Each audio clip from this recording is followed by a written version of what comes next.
I cut my training in half, took longer rest days than felt legal, and pushed every single set to absolute failure. For 30 days, I followed Mike Mentzer's high-intensity training exactly as he preached it. And what happened surprised me way more than I expected, because this method is either genius or completely insane. Let's find out which one it actually is. Who was Mike Mentzer? If you don't know who Mike Mentzer was, he was one of the most controversial figures in bodybuilding.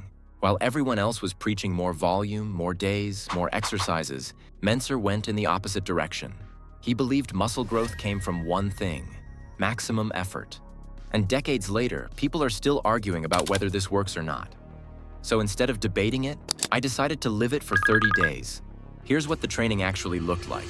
Each muscle group got 1 to 2 working sets, just good sets that actually mattered. And every one of those sets was taken to real failure.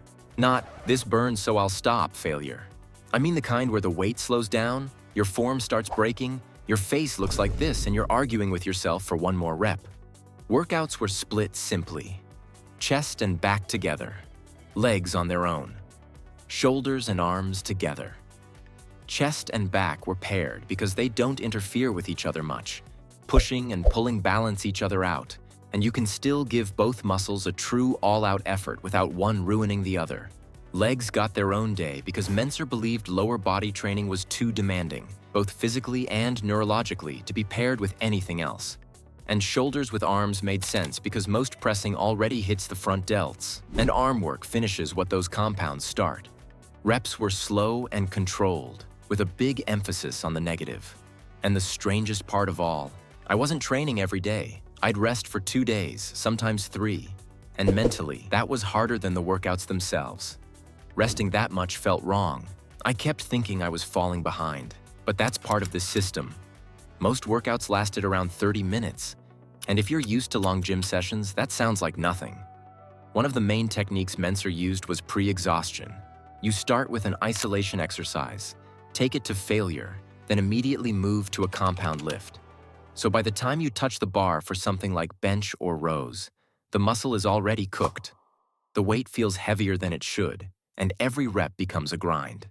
The reason why it works is because after you take isolation till failure, let's say in the leg extension, your quads are completely done and you can't do any more reps. But when you do squats right after it, other muscles in the legs work together with the quads, which ensures it reaches full failure and even beyond failure.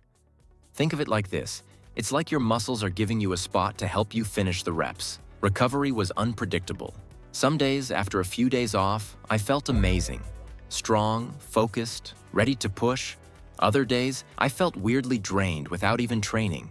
And that's something nobody really tells you about this method. Training to failure hits your nervous system hard. If sleep or food wasn't on point, it showed immediately. Around week 3, something changed. I stopped thinking about how little I was doing and started caring about how well I was doing it. Every rep mattered. If I rushed a set, I felt like I wasted the workout. Strength didn't jump overnight, but it slowly moved up. Physique-wise, this surprised me. Muscles felt tighter, denser. Not bigger in a dramatic way, but more there. Like they were actually doing something instead of just being pumped for an hour. Now let's be honest, this wasn't perfect. Training like this is mentally exhausting. There's no room to ease into it. Some days, I didn't want to train at all because I knew exactly how uncomfortable that set was going to be. And when performance dropped, there was no hiding behind volume. You feel it immediately. So did it work? Yes, but not in the way most people expect. Strength improved, especially on compound lifts.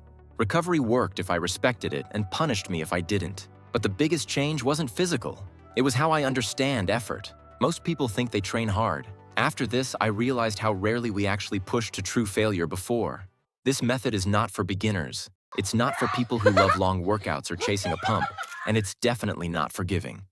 If your form sucks or your recovery sucks, this will expose it fast. But if you already know how to train and you're tired of doing endless sets without feeling much progress, this style of training forces honesty. Will I train like this forever? No. My main focus is still calisthenics. But am I glad I tried it? 100%. It permanently changed how I look at a working set.